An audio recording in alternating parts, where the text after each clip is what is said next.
con la tutoría. La idea es pues como que no se nos vaya muy larga y que si en cualquier momento pues tienen alguna pregunta, nos pueden interrumpir. Entonces, eh, empecemos. Pasa a la siguiente, porfis. Entonces, esos son como los contenidos que vamos a ver. Empezamos pues historia, generalidades y patogénesis, rotavirus, coronavirus, fiebre amarilla, herpes y las hepatitis C, B y pues la delta. Entonces, empecemos por la historia. Uno cuando estudia para el parcial de virus cree que no salen preguntas de historia y sí salen. Entonces, para que repasen eso y no se les olvide. Entonces, importante saber de estos tres personajes. Primero, Pasteur, y entonces, ¿qué hizo Pasteur? Destruyó la teoría de la generación espontánea, que básicamente lo que decía era que las cosas salían de la nada. Entonces él dijo, no, todo tiene su origen, nada aparece como porque sí. Junto con este otro señor que se llama Chamberlain, inventaron un filtro de porcelana, el cual filtraba ciertos agentes, pero otros no. ¿Cuáles no? Las bacterias. Entonces encontraron como que pues a partir de eso les sirvió como para hacer la identificación de los virus. Y es importante también en el desarrollo de la vacuna atenuada contra la rabia. No sé si sepan, pero la rabia es una neuroinfección. Entonces lo que hicieron fue, con pases simultáneos de líquido cefalorraquídeo en múltiples perros, atenuaron como el virus y luego le pusieron la vacuna a un niño que sobrevivió. Ivanovsky fue el primero pues como en describir los virus. El primero descrito fue el virus del mosaico del tabaco y lo hizo utilizando pues ese mismo filtro de porcelana, identificando un agente filtrable que no cumplía con los postulados de Koch. Que si se acuerdan de bacterias, son como los que dicen que, por ejemplo, que el microorganismo que crece en cultivo y de por sí los virus no pueden crecer en cultivos a menos que sean como con células.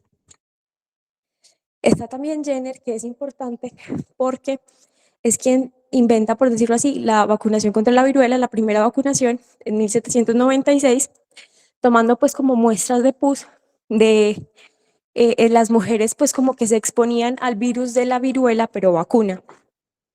Importante que la viruela fue entonces erradicada en 1979. Yo me acuerdo que esa pregunta salió en mi parcial. Dale a la que sigue, porfis. Entonces, como en cuanto a la historia, describimos pues como unas teorías de aparición de los virus, que las vemos pues como en la imagen de al lado. Entonces, la primera es la hipótesis de la coevolución. Y es que junto con otros microorganismos, específicamente pues como las bacterias, se fue dando pues como el desarrollo o la creación de los virus. La segunda retrógrada, y es que era un organismo, por decirlo así, que contaba con todas las cosas para hacer su propia replicación celular, pero después dijo, como no, esto no es necesario, eche para allá, yo me quedo más bien con mis cositas simples de virus. Y la última, la hipótesis del escape, y es que hacía parte de una célula y decidió, como no, me voy yo por mi lado, muchas gracias por prestarme las cositas, pero adiós. Otro dato importante es la descripción de los primeros virus oncogénicos, que no estoy segura si ya vieron esa clase, pero es que hay infecciones virales que pueden causar cáncer. Algunos los vamos a ver hoy como los virus de la hepatitis. Los primeros que se describieron igual fueron los de la leucemia aviar en 1908, que fue el primero que se descubrió, y el primero asociado con un tumor sólido fue el virus, pues como que causa el sarcoma de Ruth.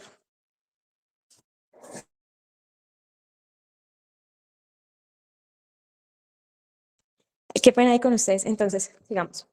Aparte, pues como de las generalidades, saber que los virus son microorganismos intracelulares obligados, porque carecen de la capacidad, pues como de generar energía o sustratos. Es decir, ellos necesitan meterse a otra célula y utilizar sus cosas para poder replicarse. Por eso también la duda de si son o no microorganismos vivos. Ya en cuanto a las estructuras, pues un momentico.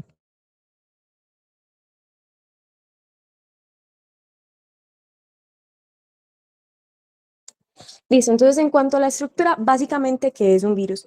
Es una parte compuesta por genoma, que es ADN o ARN, específico pues como para cada virus. Todos tienen una cápside, que está compuesta por proteínas, que puede tener características que la hagan icosaédrica o helicoidal. Al lado vemos más o menos cómo se ve eso, pero igual recuerden que los virus yo no los puedo ver con microscopía normal. Tienen algunos envoltura. ¿Qué es la envoltura? Una doble capa de lípidos que tiene glicoproteínas virales, que se conocen también como espículas. ¿Qué pasa? Que esa envoltura hace que sean más susceptibles al medio ambiente, a desecación, a ácido, a cambios en el pH. Entonces eso será importante que yo deba tener en cuenta para que los virus me sobrevivan la infección a ciertas, digamos, partes del cuerpo. Y el tegumento, que es específico pues como de algunos virus, que es como ese espacio entre la cápside y la envoltura. Entonces, de por sí yo ya sé que un virus que tenga tegumento tiene envoltura. Y no sé si de pronto alguno quiera participar, pues es sin ánimo de cochar a nadie, y me quiera decir qué son los viriones y cómo así que virión versus virus.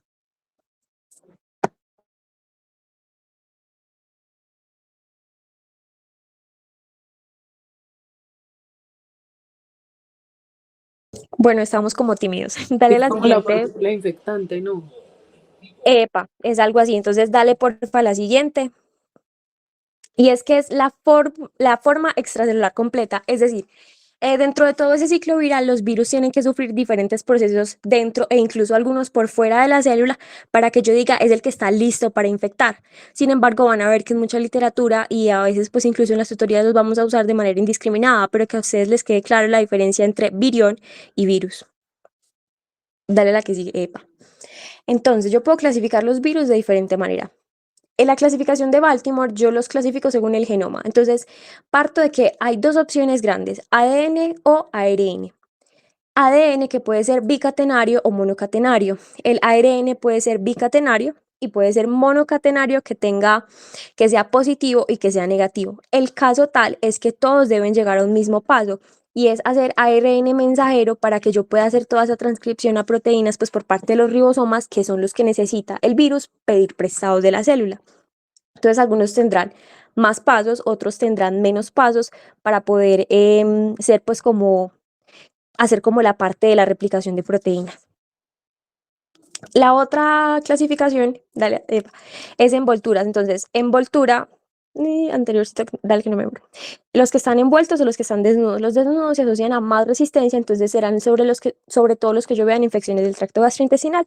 Y el estado fase, inertes versus vivos, por lo mismo que decimos, eso es una lucha eterna. Entonces uno podría decir que está vivo cuando está dentro de la célula porque se replica y que entonces por fuera está inerte, pero entonces en algún momento tiene vida o no. Pues eso es un conflicto ahí filosófico horrible y no nos importa en este momento. Dale a la que sigue, por favor. Entonces, las fases de replicación viral son las mismas en todos los virus, lo que sí es que van a tener características diferentes. ¿Cómo así? Entonces los pasos son iguales. El primer paso es la adhesión. Entonces que yo soy un virus y yo tengo que ir a buscar, porque resulta que yo sé que yo tengo que ir a pegarme de un triangulito rojo. Entonces yo tengo que ir a buscar dónde está ese triangulito rojo, qué células expresan ese triangulito rojo. A partir de ahí yo digo, esta es la célula del triangulito rojo, voy a entrar. Entonces hay diferentes maneras por las que los virus pueden penetrar a la célula. Una de esas es por endocitosis, que entonces también se pueden formar endosomas o que sencillamente entren y la envoltura, por ejemplo, se fusione con la membrana y entre solamente pues como la cápside, o que la cápside sea la que se fusione y entre solamente como el material genético. La parte pues como de la descapsidación que se da por dentro, ya es la liberación del material genético. Luego la transcripción, que lo mismo que les decía, será diferente si el virus es ADN, ARN, porque habrán unos pasos más o menos para yo poder hacer la transcripción con la posterior síntesis de proteínas. Y es importante que ustedes sepan pues que de cada célula no es que la infecte un virus y salga un solo virus, ingresan muchos, se replican y salen múltiples. Entonces yo igual necesito pues como que esa transcripción sea un proceso masivo y que surja pues como la síntesis de proteínas, que son las que yo voy a meter en mi virus para que salga e infecte. La parte entonces del ensamblaje, pues que es que se armen como todas las proteínas y se arme el material genético, diga como usted va acá, usted va allá. Y por último, la maduración y salida, que es importante la parte de la maduración, que hay procesos de maduración que son intracelulares y otros que son extracelulares, como así, que es después de que el virus salga de la célula, que se da un proceso, por lo general es que se corten proteínas y ahí sí salga como un virión, es decir, que esté listo para infectar. Otra, y ya pues como la manera en la que pueden salir es que se vayan robando pedacitos de membrana, con algo que sea, por ejemplo, gemación, y se van robando pedacitos de membrana y provocarán lisis en la célula porque tiene menos membrana para soportar los cambios osmóticos. Y la lisis celular, o sea, los virus que salen por lisis, es como el principal mecanismo de daño de los virus a las células. Y una definición importante es que yo hablo de viremia cuando tengo virus en el torrente sanguíneo circulando, porque ya se tienen que haber otros procesos de patogenia, que es a lo siguiente que vamos. Mm. Epa, entonces, ¿qué es que tenemos que entender que infección es diferente a enfermedad? Entonces, infección es cuando el virus está en el organismo, pero enfermedad es cuando yo ya tengo unas manifestaciones clínicas porque es que el virus se está replicando y me está provocando daño. Mientras que yo puedo tener una infección asintomática y yo podría, por ejemplo, resolver o pasarle esa infección a otras personas o que yo presente manifestaciones mucho tiempo después. Entonces, ¿qué será importante para la patogenia de los virus? Pues en primer lugar, tener en cuenta como la vía de entrada, porque resulta que yo tengo diferentes mecanismos protectores, eso ya hace parte pues como del sistema inmune para yo defenderme de esa entrada de los virus. Entonces, no será lo mismo, eh, por ejemplo, la inmunidad que tengo en el sistema gastrointestinal que priman inmunoglobulina C a las proteínas, pues como a las proteasas que tenga yo, que sean parte de mi sistema inmune en la piel. No sé, serán diferentes como las barreras que tiene que atravesar el virus.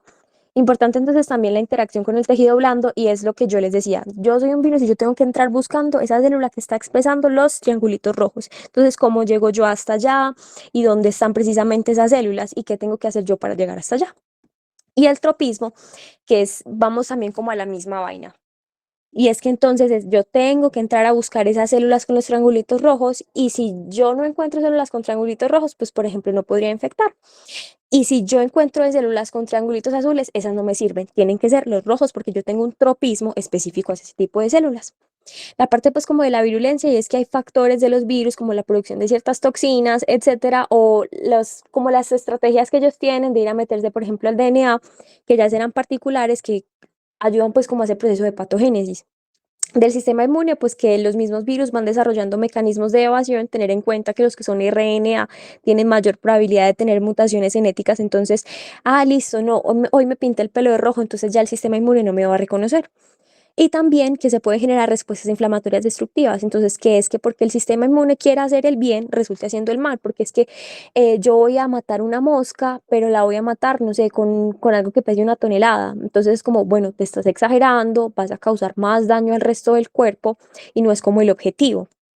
Y la parte de la localización es que vamos hablando de que hay infecciones localizadas y yo como virus voy y busco un tejido específico versus yo tener infecciones sistémicas que yo puedo afectar, por ejemplo, células que estén en todo el cuerpo o diferentes tipos de células que que hagan parte pues como de varios sistemas. Y la parte del aclaramiento y es la velocidad con la que yo puedo responder a esa infección y eliminar las copias. Una respuesta, digamos, en la que yo elimine las copias tempranamente no resultará en una enfermedad tan grave o severa como que yo tenga el virus acumulado. Entonces, ¿qué necesito yo para una infección exitosa siendo yo un virus? Entonces, inóculo adecuado no es lo mismo que entre un virus a que entre mil millones, etcétera. Y susceptibilidad y permisibilidad de esas células, es decir, que yo tenga las células que estén expresando ese receptor que yo necesito y que esas células, por ejemplo, estén metabólicamente activas, porque lo que yo necesito de esa célula es utilizar, digamos, como que esas cosas para que me permitan a mí mi replicación celular. Dale la que sigue, por favor. Entonces vamos a empezar a ver pues como cada una de las enfermedades de las que hablábamos en la introducción. Vamos a hacerlo a modo de casos clínicos, entonces por favor para que participen, ¿quién quiere leer el caso clínico?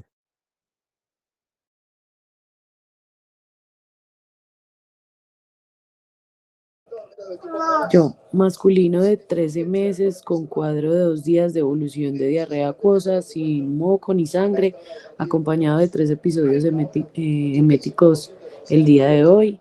La madre refiere que no vacunó al niño porque no cree en eso. Usted encuentra al niño con fiebre y deshidratado. Listo, entonces, ¿qué crees que tiene pues como que te llama la atención o a qué crees que corresponde el cuadro? No necesariamente me tienes que decir como qué virus es. Más pacífico el virus. No mentiras, yo creo que tiene rotavirus y pues ya que la mamá refiere que no lo vacunó. Epa, Y por la entonces, edad, no sé, pues varias cosas. Totalmente. Entonces, por la edad le vamos pegando. La parte de la vacunación es fundamental porque recordemos que la vacunación para el rotavirus pues hace parte del PAI, entonces no tenerla es factor de riesgo para desarrollar enfermedad por rotavirus. Y vamos a ver enseguida que también las características del cuadro clínico son muy sugestivas pues de la infección por rotavirus. Dale la que sigue, por favor. Entonces, empecemos hablando de los rotavirus. Empecemos por las generalidades. Entonces, este es un virus cuyo genoma es RNA de doble cadena y es segmentado. Enseguida vamos a ver por qué es importante esa parte de que sea segmentado. Entonces, es un virus desnudo y vuelvo a lo que les decía.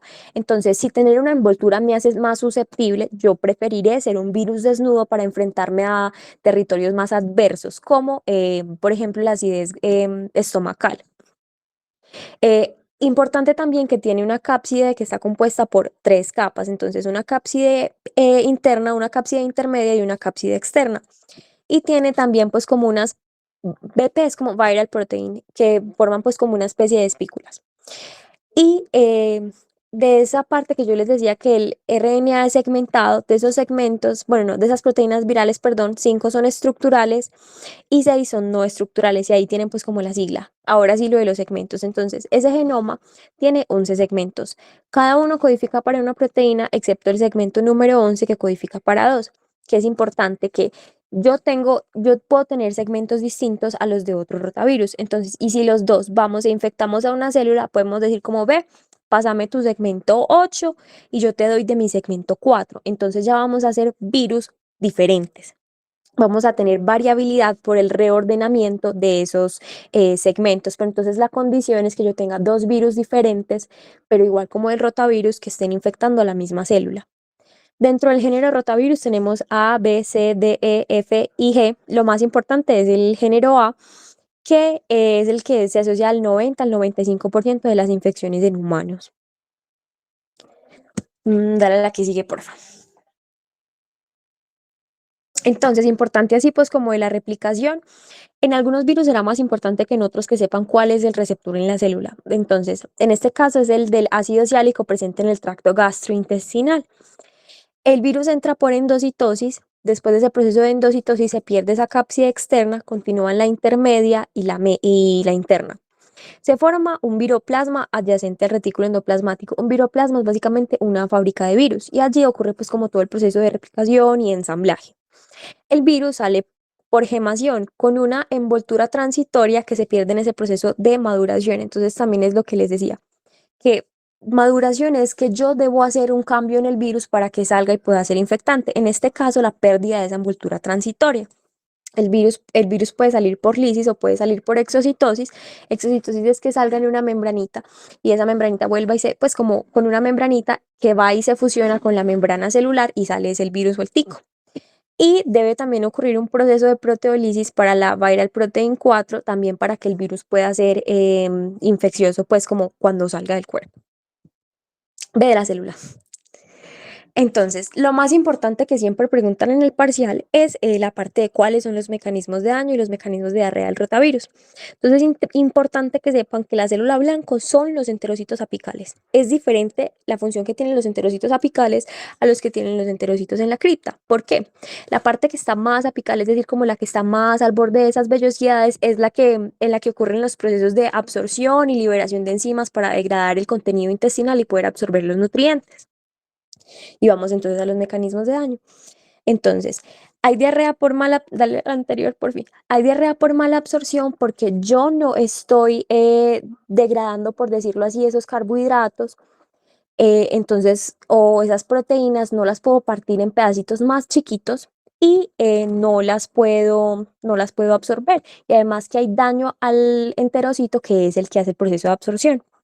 Hay diarrea osmótica porque entonces eso que yo no estoy partiendo y entrando por fuera o en la luz intestinal eh, va a funcionar como un componente osmóticamente activo, entonces me va a sacar agua de las células. Hay diarrea secretora, estas principalmente por dos mecanismos. Entonces resulta que los enterocitos que están en las criptas van y reemplazan a los enterocitos que estaban apicales, pero esos tienen es función de secreción, no función de absorción, entonces sigo botando más agua. Y una de las proteínas no estructurales del rotavirus también funciona como una enterotoxina que provoca que yo bote aún más agua.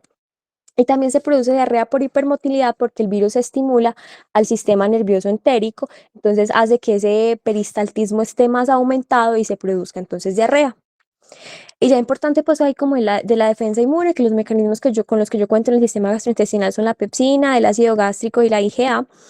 Importantísimo la parte de la inmunidad por vacunación, hace parte del país a los 2 y a los 4 meses, entonces si yo es pregunta fija para un niño que tiene diarrea y le da sobre todo a los menores de 2 años. La mayoría de personas mayores a 2 años ya se encuentra exposición porque se encuentran, por ejemplo, inmunoglobulinas contra rotavirus. Dale a la que sigue, epa. Entonces, así como las características de la enfermedad es que produce enfermedad diarreica aguda, sobre todo en niños menores de 5 años, produciendo un cuadro de gastroenteritis viral. La transmisión es fecal oral o por medio de alimentos contaminados. Eh, lo que produce es una diarrea acuosa, abundante, pero que no tiene sangre ni moco, porque no hay, pues no, importante como para diferenciar de otras causas de diarrea. También puede producir fiebre y vómito y por lo general es un cuadro que eh, resuelve en menos de 7 a 10 días y por lo tanto se clasifica como una infección transitoria localizada. ¿Cuál es el problema? Que yo estoy botando agua, botando agua, botando agua y por ejemplo los niños no tienen lo de nosotros como no tengo sed, voy a ir a tomarme el suero, voy a ir a tomarme agua. Entonces fácilmente entran en deshidratación, hacen un choque porque no tienen líquidos y eso los lleva a la muerte. Usualmente no hacemos diagnóstico, pero tenemos pruebas para hacerlo como ELISA para detectar antígenos del rotavirus y PCR y una parte pues como también hay panel para diarrea. Entonces, en realidad yo he visto una sola vez en lo que llevo pues como de carrera que hagan diagnóstico de rotavirus y el tratamiento es de soporte, principalmente pues dando líquidos. Entonces, digamos con este otro caso clínico, algún voluntario que lo quiera leer. No los voy a corchar.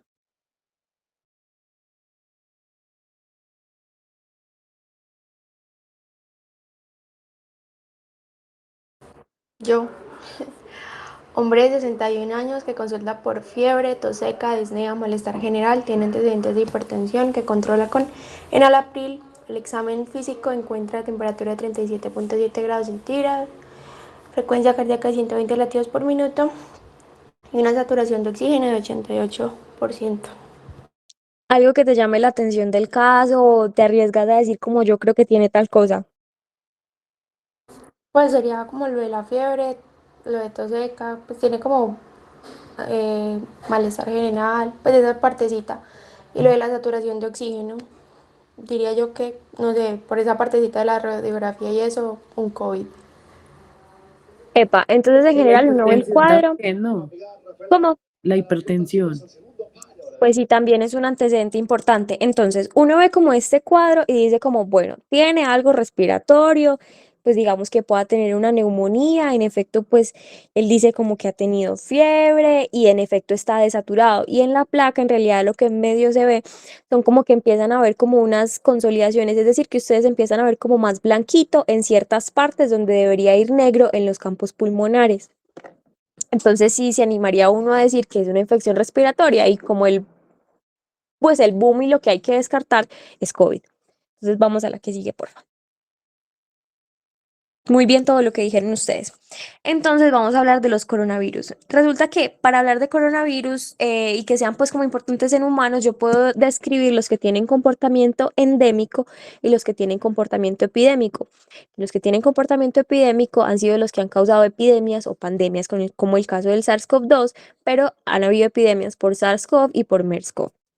Importante así como de la estructura es que su genoma es SS, es single strand, es como una sola hebra de RNA pues positivo. Y importante que tiene marcos de lectura abierta y genes específicos. Enseguida vamos a ver un poquito más qué es eso. Y se tienen que aprender 4 proteínas estructurales. Entonces, por ejemplo, cuando yo estaba revisando para hacer estas diapositivas, decía como aprenderse el acróstico como semen. Entonces, S de proteína spike, E de proteína de envoltura, M de proteína de membrana y N de la proteína de la nucleocápside. En general, pues es como fácil entender qué es de qué y o sea, pues, la pueden aprender así. Entonces, espera, dale a la que sigue, yo miro una cosa. Entonces, dale atrás. Qué pena contigo. Epa. Entonces, ¿qué son esos marcos abiertos de lectura? Entonces, son como dos pedazos grandes del genoma que van a codificar para una sola proteína. pero esa proteína la voy a cortar con proteasas para tener 16 proteínas. Es decir, yo hago una cosa larga y yo llego y la corto y digo, usted el primer pedacito va a ser esta proteína, usted el segundo pedacito va a ser esta otra proteína, dale a la que sigue. Entonces ahí más o menos ven que esos marcos abiertos de lectura, entonces ORF, Open Reading Frame, 1A y 1B. Entonces ven que eso se parte y forma como 16 pedacitos, pero eso forman las proteínas no estructurales, mientras las estructurales, que son como la que les decía, como con esa parte como semen, ese sí tienen su propio pedacito que codifica para cada propia proteína. Dale la que sigue, porfa. Entonces, la parte pues como de replicación del coronavirus, aquí también es súper importante que sepa cuál es el receptor. Entonces, se interactúa específicamente la proteína Spike con el receptor ECA2, que es el mismo receptor pues que hace parte de este sistema de renina, angiotensina, aldosterona, pero en este caso nos referimos es al receptor que está presente en los pulmones o en el tejido respiratorio, pues como que hace intercambio. Perdón, el tejido respiratorio. Esa proteína S debe partirse en dos, una proteína S1 y proteína S2 para poder que el virus entre a la célula. Lo hace por medio de endocitosis, luego se libera la cápside, es decir, se pierde la envoltura y se libera pues como la cápside después y sale el genoma. Y por lo mismo que es RNA positivo, puede entrar de una vez a ser traducido. ¿Qué pasa? Que para yo hacer copias de un RNA positivo, que es el que voy a meter después en los virus, yo igual necesito hacer uno negativo. ¿Cómo así? Necesito hacer uno complementario que me va a servir como molde. Y con ese molde ya yo hago los positivos, los positivos, los positivos, que son los que voy a empaquetar en mi virus. Se forman nuevas proteínas, perdón, nuevas partículas virales que toman un pedacito, pues como esa membrana del aparato de Golgi, eso puede ser incluso un mecanismo de daño, y luego salen esos viriones formados, salen de la célula y salen pues como maduros ya para ir a infectar a nuevas células. La que sigue por fin. Entonces, distinguir lo que les decía ahorita de epidémicos y endémicos. Los epidémicos son los mismos zoonóticos, es decir, que vienen, pues la infección viene a sus Hola, animales. Valen. Dime. Perdón, una pregunta. ¿Puedes regresar, por favor? Es que me confundí en la parte cuando dices que inicia directamente la traducción al ser un RNA positivo, pero, o sea, que también empieza a hacer otros negativos para formar más positivos. ¿O cómo así? Me perdí. Listo, entonces, para que el ribosoma pueda leer ese genoma y hacer las proteínas, el RNA debe ser positivo. Entonces, como en este caso es positivo, tan, entra derecho el ribosoma. ¿Qué pasa? Que yo necesito hacer después copias del RNA para meter en los nuevos virus. Entonces, ¿cómo hago yo para hacer? Si yo cojo ese RNA positivo y digo, listo, de aquí es que voy a sacar las fotocopias, me van a salir es RNA negativos, porque sería como la cadena complementaria, lo que yo creo. Entonces, aquí tengo esperen, se me olvidaron los nucleótidos, pero ustedes me entienden. Entonces, si yo aquí tengo una tiamina, bueno, no, porque eso es de RNA. Si aquí tengo un uracilo, al otro lado voy a tener una adenina, creo que se llama. Entonces, voy a tener es lo contrario, entonces un RNA negativo. Pero con ese negativo que tiene esa adenosina, es que yo voy a hacer la copia para el uracilo, que es el que venía en ese RNA positivo, que es el que yo tengo que meter a los virus. ¿Sí quedó como claro? Sí, sí, ya te entendí. Gracias. Si no, dígame así, no, no le entendí ni miércoles, pero sí me entendió. Sí, sí, tranqui, gracias. Listo, entonces sigamos. Entonces, lo que les decía, los zoonóticos son los que han causado epidemias o pandemias. El primero que se describió fue el SARS-CoV-1 hacia el 2002 y 2003 en China, pero este brote, por decirlo así, fue controlado con aislamiento y barreras. Luego en MERS en 2012 en Oriente Medio, que tenía un compromiso más severo y causaba una neumonía más grave, invadía el tracto respiratorio inferior, que afortunadamente no pasó mayores porque es más letal de lo que son los otros dos coronavirus zoonóticos. En este caso se describió pues como que fue un salto de murciélagos a dromedarios, dromedarios son como los camellos, y posteriormente pasó a humanos. Y ya por último el SARS-CoV-2, que nos tocó pues a todos la pandemia, que ¿Qué tiene importante? Que hacía múltiples mutaciones en esa proteína S y es como el blanco principal del sistema inmune. Entonces, no, fue pucha, me cambiaste. Ah, fue madre. ¿Quién sos entonces vos ahora? Entonces, dificultaba tanto la respuesta inmune y también veíamos que con esas variantes, por esas diferentes mutaciones, cambiaba incluso el cuadro clínico. Entonces, al principio veíamos más asociado pues como alteraciones en el olfato y el gusto, pero después veíamos como que no, que causaba más diarrea y precisamente se daba pues como por esos cambios en las variantes. Y están los coronavirus endémicos no zoonóticos, que estos en general tienen una distribución, o sea, se ven en todo el mundo, se transmiten por la vía aérea, por gotas, y normalmente causan infecciones que cursan asintomáticas o leves, perdón, pues es decir, como una gripa que nos da a todos. Son responsables de hasta el 15% de las infecciones respiratorias altas y frecuentemente yo me puedo reinfectar desde mismo. ¿Cuáles son? Los que tienen ustedes ahí escritos. Y para el diagnóstico de estos es que yo puedo hacer PCR o hacen parte del panel respiratorio que se pide en hospitales de mayor nivel, es decir, donde hay plata, muchachos. Dale a la que sigue, porfa. Entonces, importante es que nosotros con el corona, pues vamos a seguir hablando del COVID-19, que con el coronavirus veíamos un amplio espectro, pues como de gravedad. Entonces teníamos los pacientes alrededor de un 30% que no presentaban síntomas. Entonces se contagiaban, eran contagiosos, desarrollaban una respuesta inmune, pero ni siquiera se dieron cuenta de que tuvieron COVID. Los que tenían esos síntomas leves o moderados, aproximadamente el 55%, que entonces no presentaban síntomas al principio, luego como que ve, como una gripita y desarrollaban posteriormente la inmunidad. Los que presentaban síntomas severos que ya requerían de hospitalización, pero no requerían manejo adicional porque no presentaban pues como graves alteraciones respiratorias, que sí tenían los que presentaban los síntomas críticos, que eran los pacientes que se iban de unidad de cuidados intensivos y de ventilación mecánica, porque es que a ellos ya no les daba los pulmones, no les daba el esfuerzo para seguir respirando. Importante que es que la gravedad en COVID la veíamos ahorita, el que yo les decía de la patogenia, y es que el sistema inmune respondía tan fuerte que causaba una tormenta de citoquinas. Entonces era muy responsable de que esos pacientes se complicaran y pues estuvieran como tan llevados del carajo. ¿Cuáles eran pues como los síntomas que se veían con el coronavirus y la mayoría se ven también como con los coronavirus endémicos? Sí. Entonces, runny nose, que es como la rinorrea, los moquitos que nos salen a todos cuando tenemos gripita.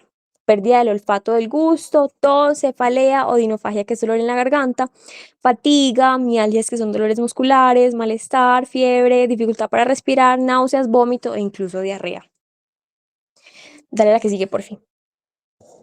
Entonces, ¿cómo hacemos el diagnóstico del COVID-19? Tenemos pruebas rápidas que funcionan con cualquiera de estos dos métodos y pruebas pues como, si no es que no sean rápidas, sino que se demoren un poquito más y yo no tengo el resultado de manera instantánea. Entonces tengo métodos directos que es que yo voy y busco tal cual la presencia del virus. Entonces lo hago detectando el genoma, que es como funcionan las pruebas de PCR, y lo puedo hacer detectando antígenos específicos del coronavirus, porque si no hay coronavirus no tendría por qué estar ese antígeno.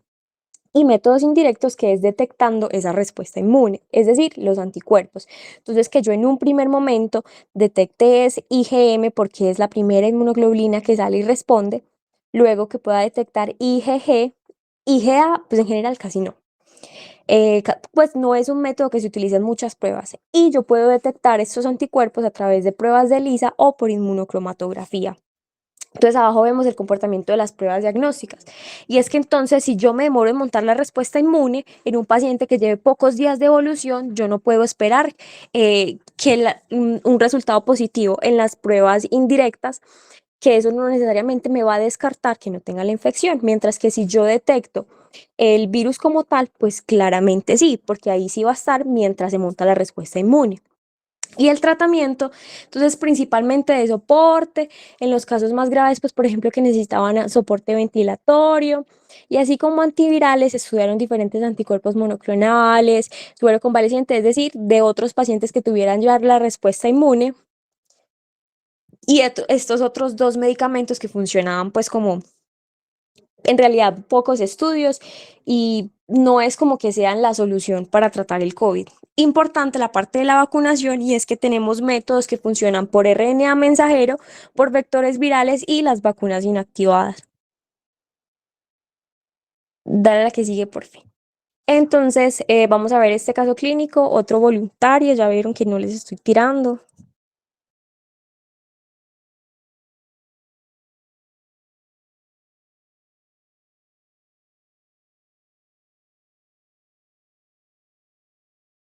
Bueno, entonces para que avancemos lo voy a leer yo. Entonces dice, un paciente masculino de 32 años, previamente sano, que acude a urgencias por fiebre de 39 grados centígrados, cefalea intensa, mialgias y malestar general de 3 días de evolución. Como antecedente importante, refiere haber regresado hace 7 días de un viaje a la selva amazónica.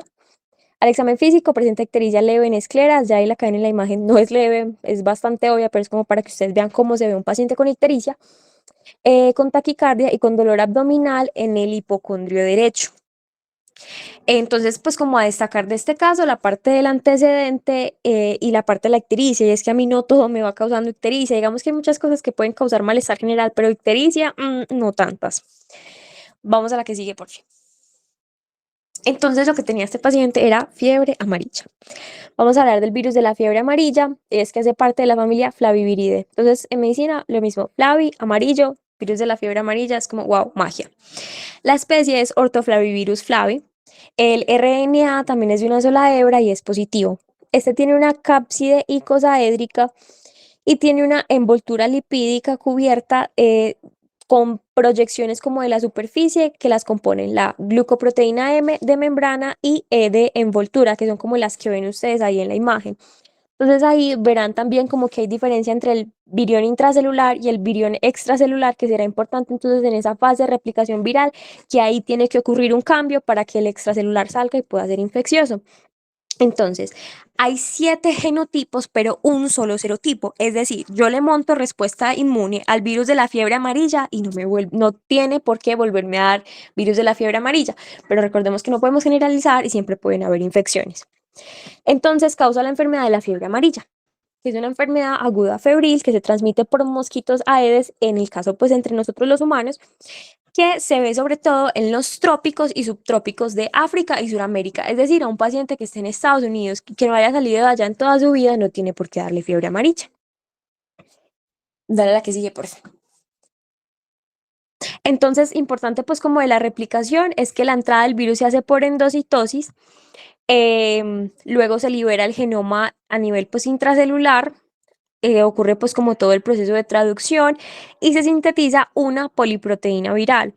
Esa poliproteína es lo mismo que yo les decía ahorita, como que un pedazo largo y a partir de ahí yo parto pedazo y usted va a hacer la proteína tal. Siguiente pedazo, usted va a hacer la proteína tal y así sucesivamente.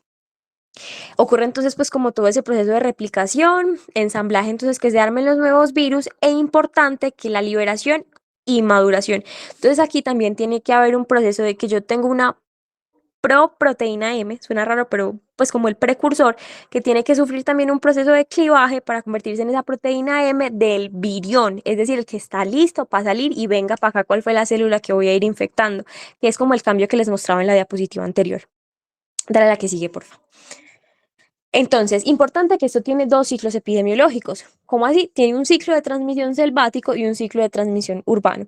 Selvático, el que se da en la selva. Aquí los mosquitos que transmiten, porque entonces es una infección transmitida por vectores. Los mosquitos que transmiten el virus de la fiebre amarilla son el Haemococcus y Sabetes. Y ese ciclo se da entre primates y se pueden dar algo que se llama como epizoonosis, es decir, como unas epidemias entre los primates. Y hacia donde van ellos es que van llevando como ese virus de la fiebre amarilla. Y es entre ellos que se da, pues precisamente como ese ciclo de transmisión. ¿Qué pasa? Que hay un ciclo de transmisión urbano por los mosquitos Aedes aegypti.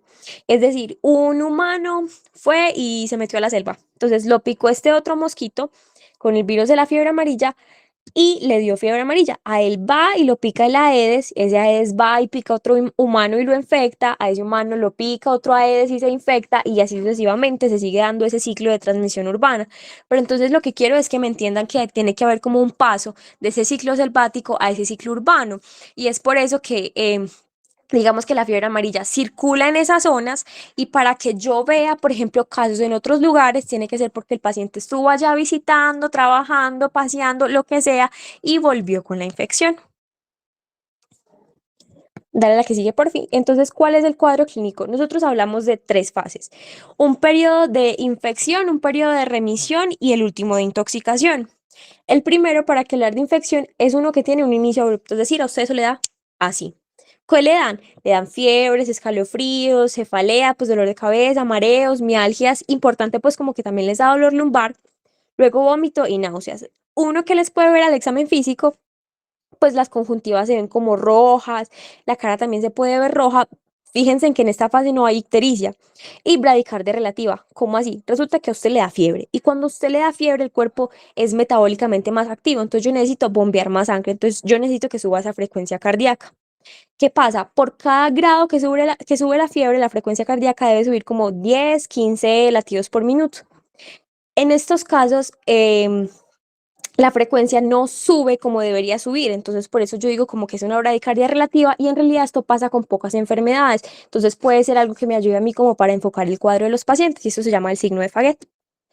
En esta fase es que el paciente es virémico, es decir, tiene virus en sangre, entonces si va y lo pica el mosquito es fuente de infección y se puede transmitir la enfermedad.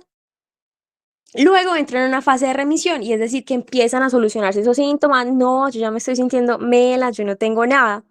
Pero el 15% de los pacientes va a progresar a una forma más grave, que es la fase de intoxicación, en donde se empieza pues como a presentar ya la fiebre, la ictericia, insuficiencia renal y hemorragias. Y que pueden Vale. haber... Hola. Ay, es que antes de que siga me perdí en una cosa en lo que dijiste. Dijiste que con cada grado de aumento de fiebre aumentaba la frecuencia cardíaca en más o menos 10, ¿cierto? Sí. Pero ¿por qué entonces bradicardia? Por eso se dice bradicardia porque no está aumentando lo suficiente en este tipo de pacientes. Entonces, Ah, yo ok. en ellos espero, no sé, una frecuencia cardíaca de 120, pero la tienen 100. Entonces, si bien 100 no es bradicardia, sí es bajo para lo que la debería tener. Ya, muchas gracias. Con gusto. Bueno, entonces vamos a la siguiente. Para explicarles más o menos, pues, como la parte de la patogenia. Y es que tengo el virus de la fiebre amarilla, se replica entonces en el citoplasma de las células infectadas. Por lo general, cuando me pica el mosquito, que a los humanos es el Aedes, inocula 1000 a 100.000 partículas de virus. Entonces recordemos que el inóculo es importante para una infección exitosa. ¿Qué va a ingresar entonces por vía intradérmica? Porque es que a mí el mosquito me pica la piel.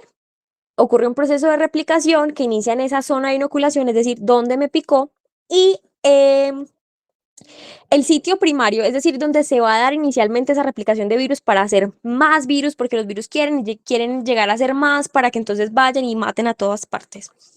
Se da principalmente en monocitos y en macrófagos o en histiocitos grandes. Ya a partir de ahí, esa replicación en estas células del sistema inmune se va a propagar a través de canales linfáticos hasta llegar a ganglios linfáticos regionales, a partir de los cuales, por medio de linfa y torrente sanguíneo, se va a diseminar al resto del cuerpo.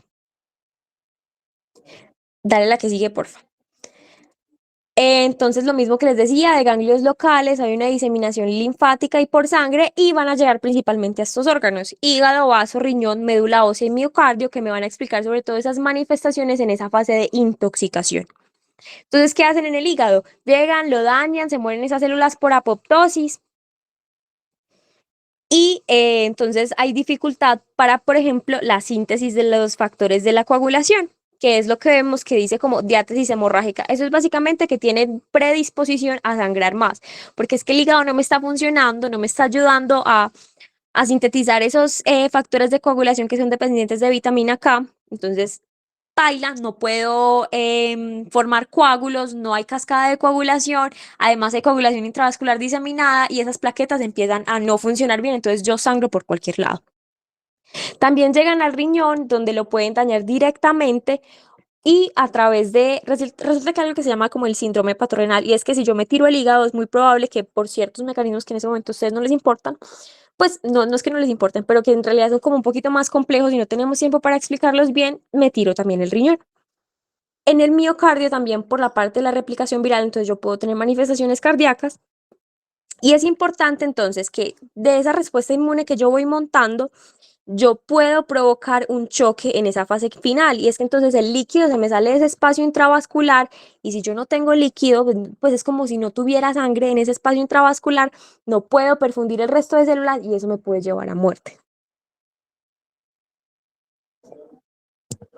Entonces, ¿qué es importante? Que igual es una enfermedad inmunoprevenible.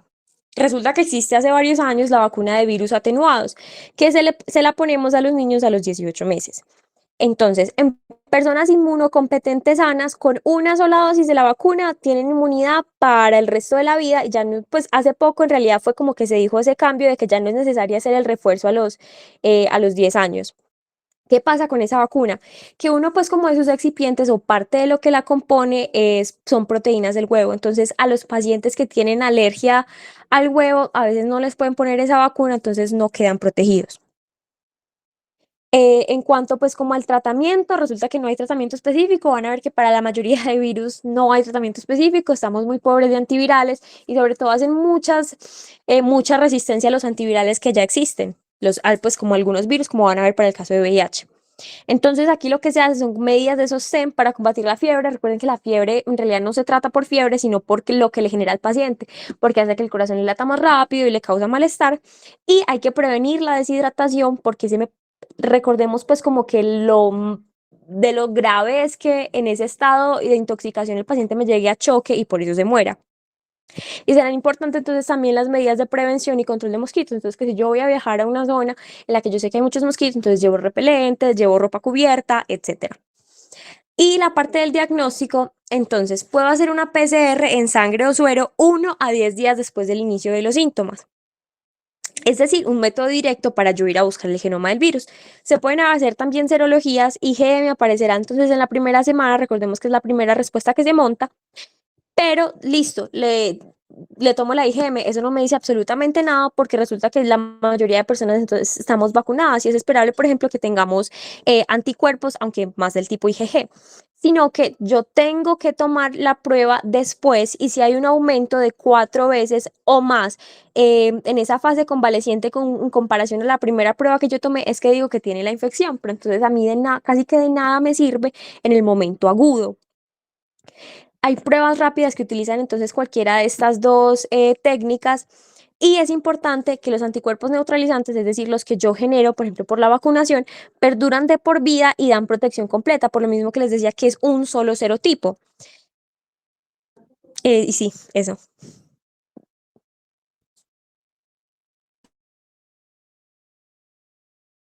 Listo, muchachos, buenas noches.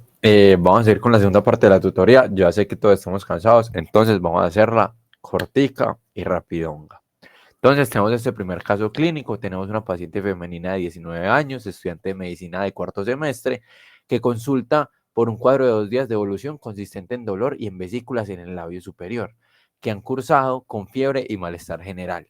Refiere que esto le pasa por el estrés académico que le ha pasado varias veces y que últimamente ha estado muy estresada por los parciales de CI. También refiere que está durmiendo muy mal. Entonces, cuéntenos, muchachos, qué creemos este casito que tiene esta paciente. Herpes Soy así, eso es herpes. Listo, muy bien las dos. Entonces tenemos herpes simplex.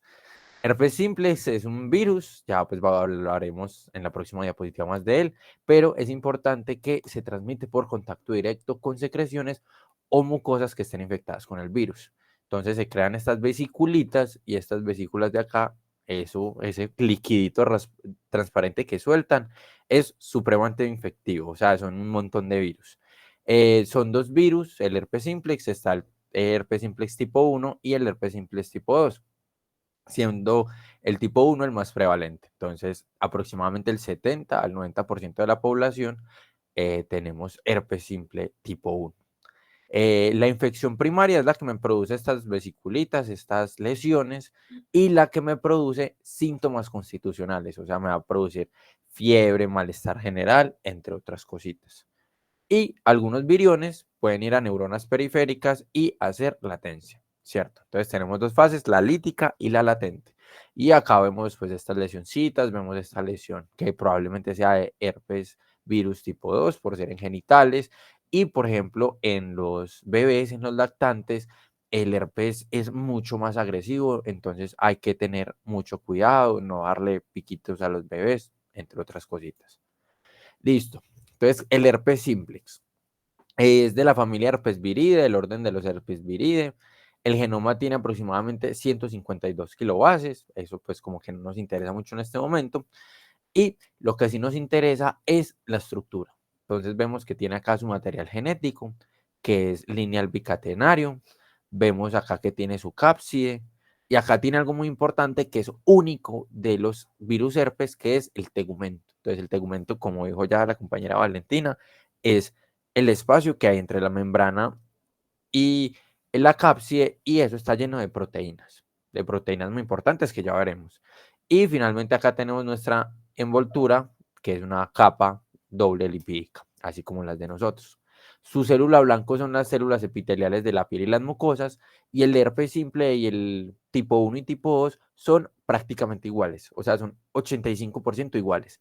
¿Qué cambia? Su tropismo, que el herpes tipo 1 es muy común que nos den labios y en mucosas, y el herpes tipo 2 es, pues tiene un tropismo más por genitales, ¿cierto? Listo, vamos a la replicación. Entonces la replicación la vamos a ver como un chisme para que la entendamos. Y igual, acá igual tenemos un QR que nos va a llevar a un videito. Lo único malo es que está en inglés, pero básicamente nos va a explicar esto con plastilina. Entonces, básicamente las proteínas GB y GD me van a reconocer el receptor y median la entrada por fusión de membranas. O sea, me entra la cápside y el tegumento.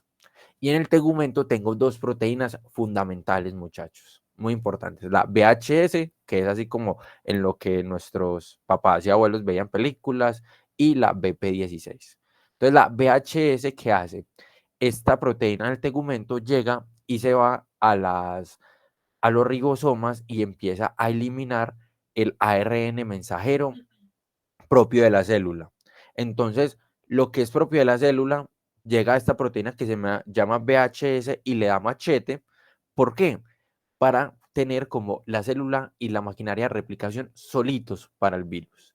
Y tenemos la BP16, que la BP16 es muy importante porque es la que nos va a iniciar pues el proceso de transcripción, ¿cierto? De transcripción del material genético. Entonces llega, entra el material genético al núcleo y ese material genético, para ser más estable, se vuelve un episoma. ¿Qué es un episoma? Básicamente el material genético circular. O sea, se junta palito con palito y ya se vuelve un círculo. Y tenemos acá 3 etapas. Entonces, pues, por ejemplo, a mí cuando me dieron la clase, yo no entendí lo de las etapas, pero ya cuando uno se lo aterrizan más, es más fácil de entender. Tenemos la etapa inmediata, la etapa temprana y la etapa tardía. Entonces, ¿qué va a pasar en estas etapas? Entonces llega la BP16 y me empieza a leer este episoma, este DNA en forma de círculo, ¿cierto? Me lo empieza a leer, me crea RNA mensajero que me sintetiza unas proteínas que vuelven al núcleo. Y esas proteínas que vuelven al núcleo, ¿qué me van a hacer? Lo mismo. Entonces me van a leer otra parte del DNA y me van a sintetizar ARN mensajero que se va a ir para afuera y me va a sintetizar otras proteínas que, ¿qué van a hacer? Van a volver al núcleo. Y esa fue la fase inmediata y la fase temprana. Y ya la fase tardía es como la fase como más importante, porque es la fase donde yo efectivamente entro proteínas, vuelvo a leer material genético para crear otra vez ARN mensajero y que salgan y que me creen proteínas, pero también en esta fase paso el episoma, o sea, este circulito acá, a un concatámero, ¿cierto? ¿Qué es un concatámero? Pues eso suena demasiado enredado, pero básicamente es un segmento de ADN gigante. Entonces, como ya les dije, este parcero tiene 152 kilobases. ¿Y qué es un concatámero? Esas 152 bases repetidas muchísimas veces. O sea, es un pedazo largote de material genético. Entonces, estas proteínas que sintetice ya en la fase tardía tienen dos rutas. Unas que vuelven al núcleo, que son las proteínas de ensamble, y otras que se me dan para el retículo endoplasmático, que esas son las proteínas de cápside y tegumento.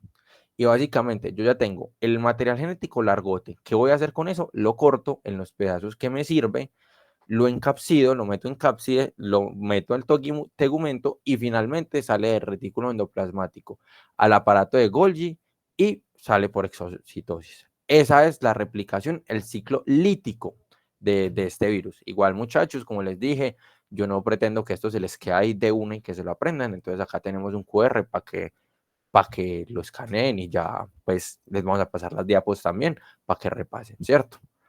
Tenemos la forma de latencia. Entonces acá lo que vimos fue el ciclo lítico, ¿cierto? ¿Qué significa lítico? Que destruye. Y el ciclo de latencia, básicamente, este parcero, un virión, va a una neurona. Y en la neurona, en vez de hacer todo este chorrero de cosas, él se va a quedar en el episoma. O sea, va a ser, entra a la célula y crea un circulito de material genético. ¿Cierto? Se queda el episoma ahí y se queda ahí tranquilito, o sea, frena la replicación. Y se queda ese circulito ahí latente, ¿cierto? ¿Qué hace? Cuando yo tengo un estímulo, que puede ser el ciclo menstrual, por ejemplo, en las mujeres, exposición a rayos UV, me asolié, el estrés académico, entre muchísimas otras cosas, eso se me puede reactivar. Entonces, ¿cómo se me reactiva? Acuérdense que el ciclo de latencia es en las neuronas. Entonces, por ejemplo, si yo tengo herpes labial, va a ser en el ganglio del trigémino, y si yo tengo un herpes genital, va a ser en el ganglio eh, sacro, ¿cierto? Importante esto.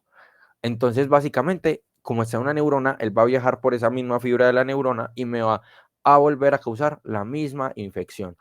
O sea, ay, que doctor, que a mí me da siempre el fueguito en el mismo lado del labio. ¿Por qué? Porque ahí está la latencia y porque va a causar la infección en el mismo lado, ¿cierto? Tenemos la forma de infección, entonces tenemos 4 formitas. La recidivante, entonces es esa persona que se infectó por primera vez, tuvo signos y síntomas y pues cada cierto tiempo se le reactiva la infección y le sale su fueguito. Tenemos asintomático, que es pues esa persona que está infectada, pero que nunca le ha dado fuegos, que nunca se le reactiva. Tenemos el agudo sin recidivas, o sea, básicamente esa persona que se infectó por primera vez, le salió el fueguito, pero ya nunca más le volvió a dar pues esas recidivas, esas como recurrencias. Y tenemos finalmente la expresión tardía, que es pues estas personas que tienen una infección inicial, pero que ya muchos meses o años después se le manifiesta con signos y síntomas. Diagnóstico, muchachos, diagnóstico principalmente clínico. O sea, si ustedes le mandan pruebas a un herpes simple labial en un hospital, pues los van a regañar, porque principalmente es clínico. Se pueden hacer cosas como el test de SANC, que es pues yo raspo la lesión, raspo esas vesiculitas y la tiño a GIMSA y veo pues ahí pues las células infectadas con el virus, o le puedo hacer una PCR. Pero muchachos, esencialmente clínico. Y el tratamiento, pues a no todos les doy tratamiento, pero cuando se da el tratamiento suele ser a pacientes que tienen herpes episódico. Entonces les doy aciclovir o valaciclovir. Importante esto, pues esto no es como que le salgan el parcial, pero para la vida es mejor, estos tratamientos vienen sistémicos y tópicos. Es mejor el sistémico porque el tópico lo tengo que administrar como 14 veces al día y pues realmente como que la incidencia no es mucha. Pero la verdad, los tratamientos solo a pacientes a los que les suele hacer episódico. Listo, vamos con este otro casito clínico. Tenemos un paciente, varón de 45 años, con un antecedente de transfusión sanguínea hace 20 años porque él se accidentó y le pusieron sangre. Refiere a astenia, dolor abdominal en el hipocondrio derecho, ictericia y todo esto de 2 semanas de evolución. Al examen físico yo le veo esas escleras amarillas, ictéricas, y le veo una hepatomegalia dolorosa. En el laboratorio yo le mandé a hacer transaminasas y veo que la ALT la tiene en 480 y la AST la tiene en 390 y que tiene una bilirrubina de 3,2. Pues estos valores no se los tienen que aprender, uno se los va aprendiendo a medida de qué pasa, pero bilirrubina casi siempre menor a 1 y hay transaminasas de mínimo, pues de menos de 40. Entonces cuéntenme ustedes qué le mandarían, además de esto que ya le hicimos, qué le mandaríamos a este paciente.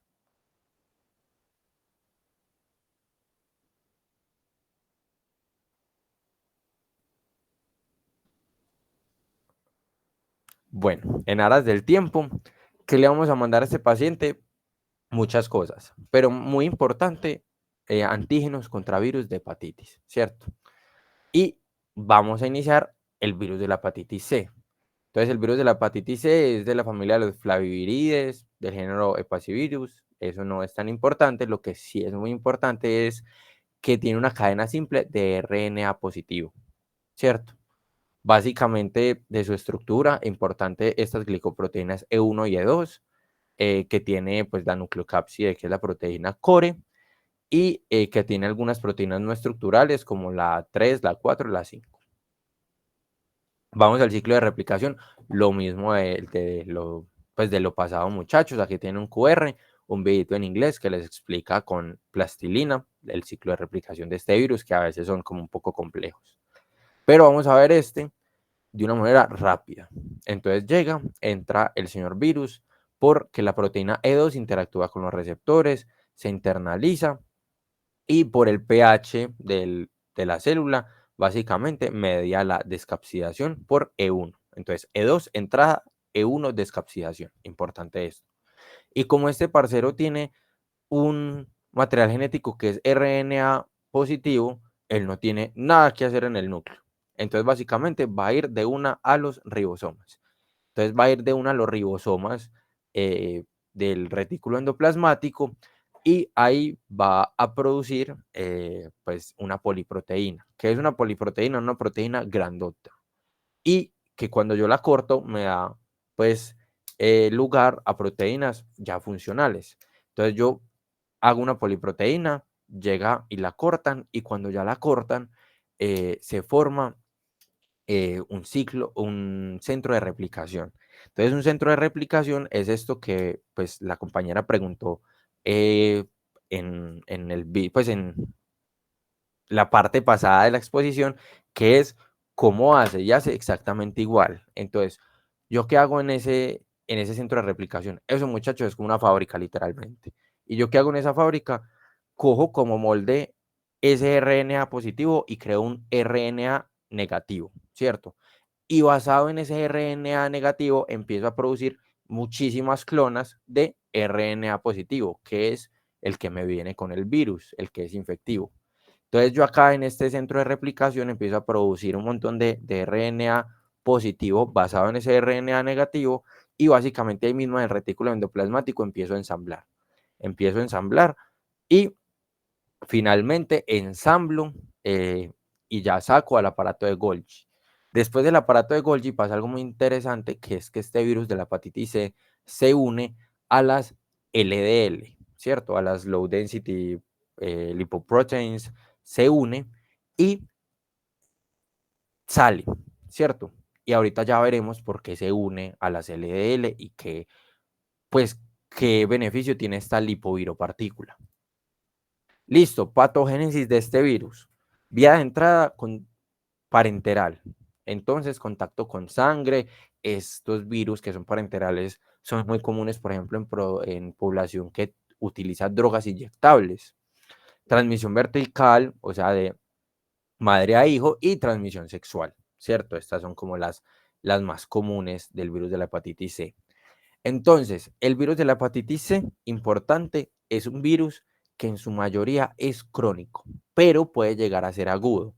Y dejemos esto acá en la cabecita, lo anotamos en el iPad, en la libreta, donde sea, porque lo vamos a comparar con el virus de la hepatitis B y vamos a ver que si uno entiende uno, entiende el otro. Entonces, tenemos que, bueno, yo tuve relaciones sexuales con una parcerita que tenía virus de la hepatitis B y me infecté. Entonces, el 20% de los casos yo resuelvo súper bien, pues me da una infección, me da una hepatitis, pero es aguda y resuelvo. Pero en el 80% de los casos yo hago una infección crónica. Entonces, paila, ¿cierto? De este 80%, el 50% de los casos hace primero una esteatosis hepática y finalmente una fibrosis localizada, pues, del hígado. Y ya de este 20%, de este 50%, llegan a estadios irreversibles, que son cirrosis, y del 75% de los pacientes con cirrosis hacen hepatocarcinoma. ¿Qué pasa con estos pacientes? Muchachos, esto es un estadio irreversible. O sea, este virus tiene cura, pero si yo ya tengo una cirrosis o un hepatocarcinoma, realmente yo no tengo cómo devolverme de ahí. Y lo único que puedo hacer es un trasplante de hígado, que ya sabemos que no son tan fáciles de hacer, ni se hacen así todos los días. No hay así como un banco de hígados que uno diga no. Entonces, la idea es nunca dejar llegar a un paciente a estos estadios irreversibles. Listo, vamos más con la patogénesis. Entonces, la infección con virus de la hepatitis C dura décadas antes de presentar síntomas. Y esto se da gracias a que el virus tiene muchísimos mecanismos de supervivencia, ¿cierto? Y acá vamos a ver unos. Entonces, lo primero es la transmisión célula a célula. ¿Qué es la transmisión célula a célula? Acá vimos que él salía, pero este virus también tiene la posibilidad de que él dice, no, marica, yo no me voy a exponer al medio extracelular. Entonces, como acá hay un hepatocito al lado, yo me salto y me voy para el otro hepatocito y lo infecto sin tener que exponerme al medio extracelular. Formación de cuasiespecies, entonces, por lo que nos decía la compañera Valentina, los virus de RNA, pues, para ponerlo en palabras más, palabras menos, son chambones. Son virus muy chambones en su replicación. Ay. Entonces, son virus muy chambones en su replicación y ellos forman, pues ellos se equivocan. Entonces, marica, ellos no tienen la posibilidad de corregir y cuando se equivocan, pues dejan así. ¿Y qué hace esto? Que se formen cuasiespecies.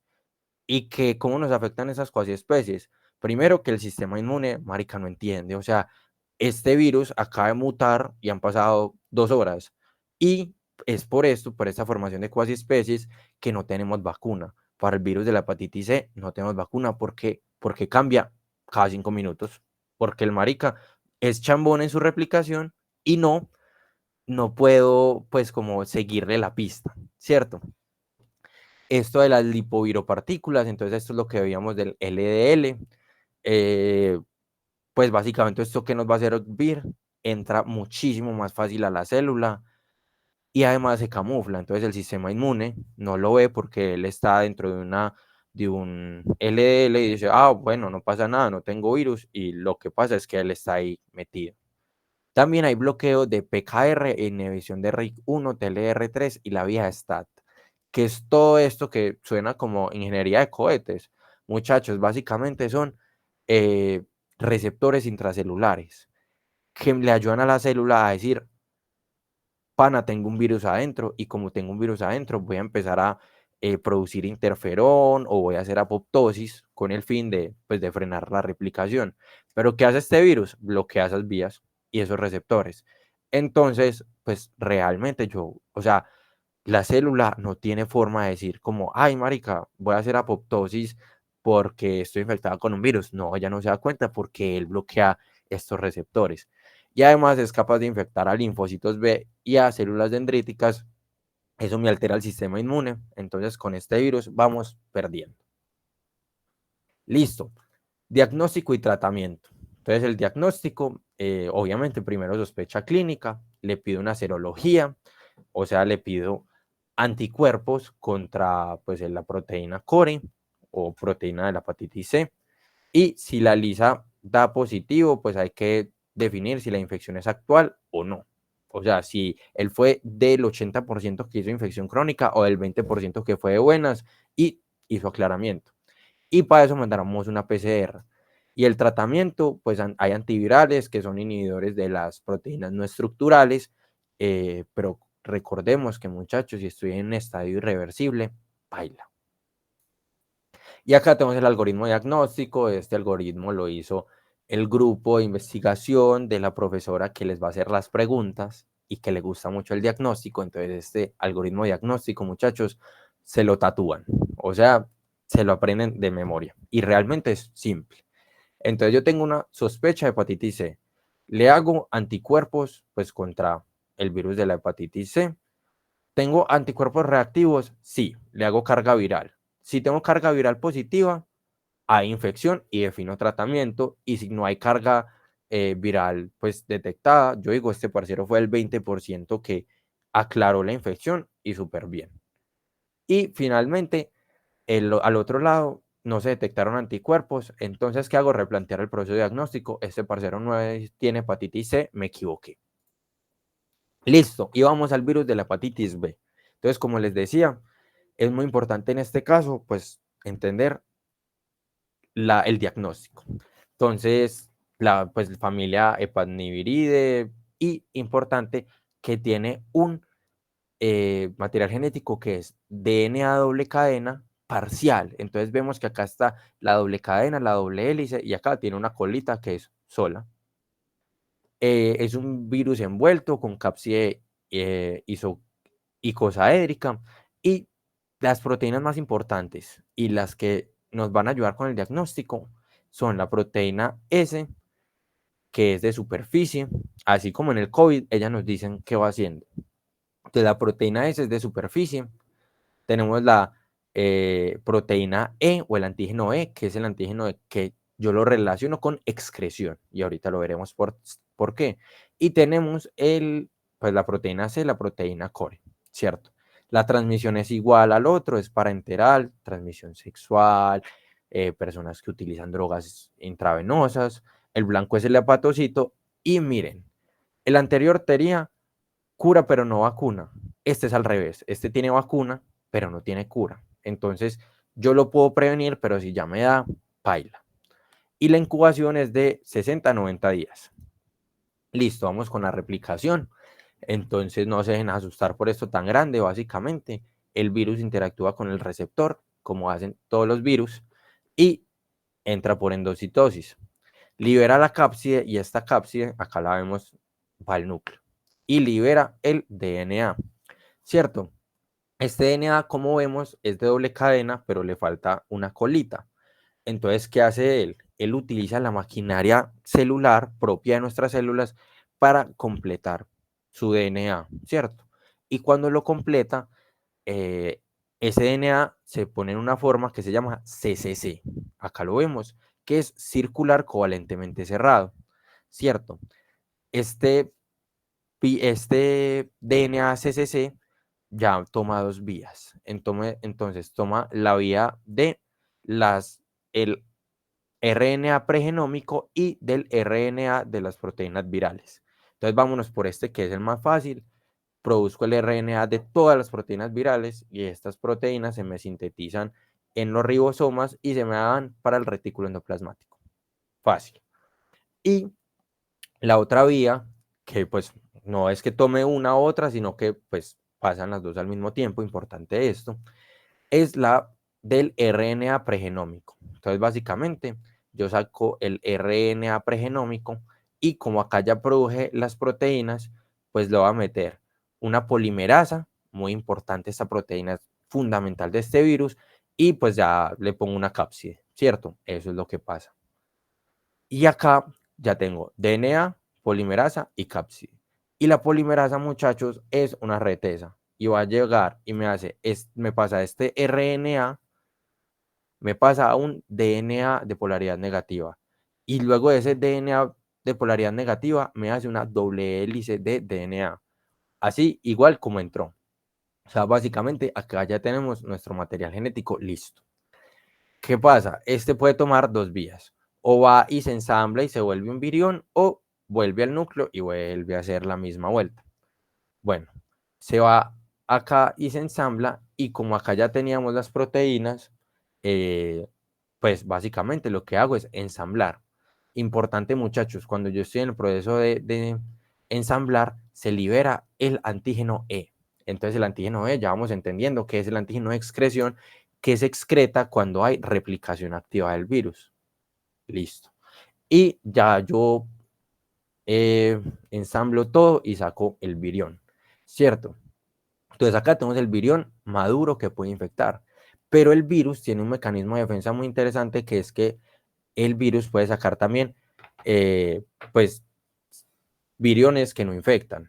Entonces, básicamente, puede sacar solo la cápside, o saca, pues, la superficie, pero sin material genético, o lo saca, pues, sin material genético infectivo, sino con el pregenómico, y básicamente saca eso así.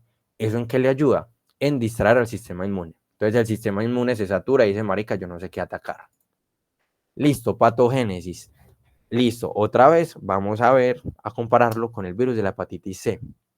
Entonces, el virus de la hepatitis C era un virus crónico, que en el 80% de los casos es crónico, pero que puede ser agudo, que hay gente que puede ser muy de buenas y le da agudo.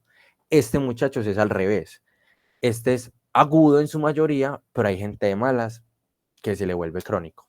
Entonces, me infecto por virus de la hepatitis B y tengo una infección aguda. Esta infección aguda tiene 3 caminos. Un camino que es falla hepática aguda y que me muero. Básicamente, eso es muy raro de que suceda, menos del 1% de los casos. Tengo el otro lado, que es la resolución clínica. Entonces, esto pasa en el 95% de los adultos y en el 10% de los niños. ¿Por qué en el 10% de los niños? Porque sabemos que su sistema inmune es muy pobre, muy primario, muy apenas está empezando. Entonces, a los niños sí tienen muchísimas más probabilidad de hacer una infección crónica. Pero los adultos, el 95%, resolución clínica después de la infección aguda. Y ya vamos a la infección crónica. Entonces, la infección crónica, ¿a quién les da? Al 5% de los adultos, pero al 90% de los niños menores de 5 años. Y les da una infección crónica. Esa infección crónica puede ser de dos formas. Activa, o sea que yo tengo una replicación activa en este momento en mi hígado y tengo un título viral alto y tengo las transaminasas elevadas, o inactiva, que es que aunque estoy infectado, pues el virus no me está haciendo daño, por así decir. Si tengo una infección activa, eso me puede llevar a cirrosis, finalmente carcinoma hepatocelular, y como ya sabemos, eso no tiene reversa. Entonces la idea es no llegar a esas instancias. Listo, vamos al diagnóstico. Esto es lo más importante, esto es lo que pregunta en el parcial. Acá necesito el 500% de su actividad neuronal en esto. Entonces acá tenemos los marcadores. Entonces el primer marcador es el antígeno de superficie, ¿cierto? Entonces HB, que es virus de la hepatitis B, S de superficie y AG de antígeno, ¿cierto? Tenemos el antígeno de superficie. ¿Qué nos indica yo ver antígeno de superficie? Que tengo una infección aguda o crónica, pero que tengo una infección activa. O sea, si yo veo a alguien que tiene un antígeno de superficie positivo, paila, esa persona tiene una infección. Listo. Tengo el anticuerpo contra el antígeno de superficie. ¿Qué me va a decir? Si yo veo esto positivo, o sea, si veo este positivo, entonces este está negativo. Y si veo este positivo, este está negativo. Son contrarios. Si yo veo el anticuerpo contra antígeno de superficie, es que estoy en una fase de recuperación o me vacunaron. O sea, yo estoy melo, yo no tengo una infección activa, entonces o la tuve y la resolví o me vacunaron. Eso indica el anticuerpo contra el antígeno de superficie. Listo, tenemos el antígeno core, que es el antígeno de núcleo, que pues la verdad no es común que yo lo vea en suero, pero que sí utilizamos de él, los anticuerpos contra él. Entonces vemos la IgG y la IgM contra proteína core. ¿Y esto para qué nos va a servir? Muchachos, igual que en toxoplasmosis, y esto se les tiene que quedar para el resto de la carrera, porque casi en todas las infecciones tenemos IgG e IgM y significan lo mismo. IgM, infección aguda, IgG, infección que ya pasé y que resolví, o una infección crónica, que todavía tengo, pero que la obtuve hace mucho, ¿cierto? Y permanece por toda la vida. Finalmente tenemos el antígeno E, que como ya les dije, pues yo lo relaciono, muchachos, con excreción, y que nos indica que tengo una infección activa. O sea que básicamente ese virus en mí está con su maquinaria al 1000 y se está replicando y está al 100. Y tengo el anticuerpo antígeno de hepatitis, pues de antígeno E, que me va a indicar una fase de resolución o infección crónica, pero que está inactiva.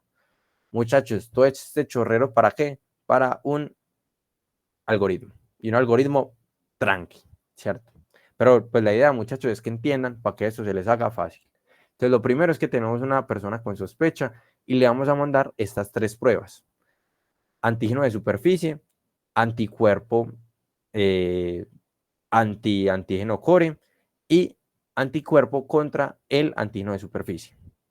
Entonces, lo primero, ¿tengo antígeno de superficie reactivo? Sí, tengo hepatitis B. Ya, muchachos, súper fácil. ¿Tengo antígeno de superficie reactivo? Sí, tengo hepatitis B, ya, no hay pérdida. Listo, ahora vamos para el otro lado. No, no lo tengo activo. Entonces, ¿tengo el anticuerpo contra ese antígeno positivo? No. Entonces, ¿eso qué significa? Que yo nunca he estado expuesto a ese virus. ¿Y qué tengo que considerar? Vacunar a ese paciente para prevenir. Listo. ¿Qué pasa? Yo sí lo tengo positivo. Vamos al otro lado. Entonces, ¿qué me hacen? Anticuerpo contra el antígeno core. Lo tengo negativo, es que de chiquito me vacunaron. Una cosa importante, a todos nos vacunaron, eso lo ponen al nacimiento y son como 4 dosis más y además ponen refuerzos. Entonces, pues en Colombia, realmente, pues la mayoría por las vacunas deberíamos estar como inmunes, ¿cierto? Pero ¿qué pasa si a mí ese anticuerpo anti o contra el antígeno de core, sí, core, me sale positivo? ¿Qué pasa? Que yo fui de esas personas que me infecté, pero que resolví. Entonces yo tengo la inmunidad porque alguna vez me dio hepatitis B, pero yo lo resolví y todo bien. Listo, muy importante eso. Y ya muchachos, para terminar, esto lo hacemos rapidito, es el virus de la hepatitis D o delta. Esto es nuevo, muchachos, esto antes no estaba, pues no lo dieron, por ejemplo, a mi corte, ni a la corte, pues creo que la corte de Valen sí, pero a nosotros no nos lo dieron y eso se los volvieron a meter a ustedes, entonces es importante repasarlo. Básicamente es un virus defectivo. ¿Qué significa eso? Que el parcero no sirve por sí solo. ¿Qué necesita él? El antígeno de superficie, el antígeno de superficie de hepatitis B. Entonces, yo para tener hepatitis D tengo que tener una infección por hepatitis B, ¿cierto? Es de la familia Colmioviridae, esto realmente no importa, lo que importa es que tiene un RNA circular de cadena negativa y básicamente es el RNA más pequeño que se conoce en virus que infectan humanos. ¿Qué componentes tiene importante? Pues la envoltura, que se la robó, que no es de él, y tiene el antígeno delta. Tiene el S y el L. ¿Qué es S y qué es L? Small y large, grande y chiquito. Que lo vemos acá, son los azulitos. Entonces son el chiquito y el grande. La replicación, muchachos, muy simple. ¿Por cómo me entra? Me entra igual que el virus de la hepatitis B. ¿Por qué? Porque tiene el antígeno de superficie de hepatitis B. Finalmente se transporta el núcleo y utiliza la polimerasa del huésped para replicarse. O sea, realmente, muchachos, este virus no es capaz de hacer casi nada solo. Es un virus bien vago, bien un poco inútil. Y produce el antígeno delta, el grande y el pequeño. ¿Para qué me sirve el largo? Me sirve en el ensamblaje. ¿Para qué me sirve el pequeño? Me sirve en el proceso de replicación, a grandes rasgos. Entonces, bueno, yo acá ya formo pues el ARN viral y lo ensamblo gracias otra vez a el large, el largo, el grande, el antígeno delta, ¿cierto? Básicamente se envuelve. ¿Y en qué se envuelve? En el antígeno de superficie de hepatitis B. Entonces, ¿yo qué tengo que tener obligatorio? Una infección por virus de la hepatitis B. Y finalmente sale por exocitosis y ya está ready para infectar. Cositas importantes. Hay dos conceptos. Coinfección, que básicamente yo me infecto de hepatitis B y de hepatitis D al mismo tiempo. El curso es más agresivo, pero realmente pues llega a ser como malo para el virus, por así decirlo, porque tiene menos probabilidad de volverse crónico, sino que en la mayoría de casos es más agresivo, pero suele ser agudo. Y tenemos una superinfección, que es que yo ya tengo hepatitis B crónica y sigo en el mismo, no sé, me acuesto con otra persona o utilizo una jeringa que tiene ya hepatitis delta. Entonces yo ya tenía una infección con hepatitis B crónica y me llega la delta. ¿Qué pasa? Es mucho más severa y tengo mucho más riesgo de una hepatitis fulminante, de una cirrosis acelerada. O sea, si el otro de hepatitis B me hacía cirrosis, esta me lo hace en la mitad del tiempo. Y de carcinoma hepatocelular. ¿Cuándo sospecho yo una hepatitis delta, muchachos? Primero, obligatoriamente que sea un paciente con virus de la hepatitis B crónico, que las transaminasas estén persistentes, pero que yo no me explique, o sea, yo digo, este paciente lo tengo estable, pero las transaminasas siguen en las nubes, que tenga una respuesta pobre al tratamiento antiviral para hepatitis B, porque algo que me faltó decirles es que el virus de la hepatitis B no tiene cura, pero lo puedo tratar para que sea como lo menos agresivo posible. Aunque no lo mate del todo, lo controlo. Y cuando tengo una rápida progresión de cirrosis o descompensación hepática. ¿Hay vacuna? ¿Necesito vacuna? No. ¿Por qué? Porque si estoy vacunado contra el virus de la hepatitis B, pues se supone que no me puede dar virus de la hepatitis D, ¿cierto? ¿Y yo qué pruebas pido? Pido pues anticuerpos contra los antígenos delta y pues IgM o ARN del virus. Y ya muchachos, esto fue la tutoría. Qué pena ahí extendernos tanto. Cuéntenme si tienen alguna pregunta, si les quedó todo claro. Mateo, Cuéntame. ¿me vas a aclarar, porfa? Perdón. En la hepatitis B, cuando nos hablaste de la polimerasa, ¿esa cómo era que funcionaba ahí para hacer esos cambios, porfa? Listo, de una, con todo el gusto.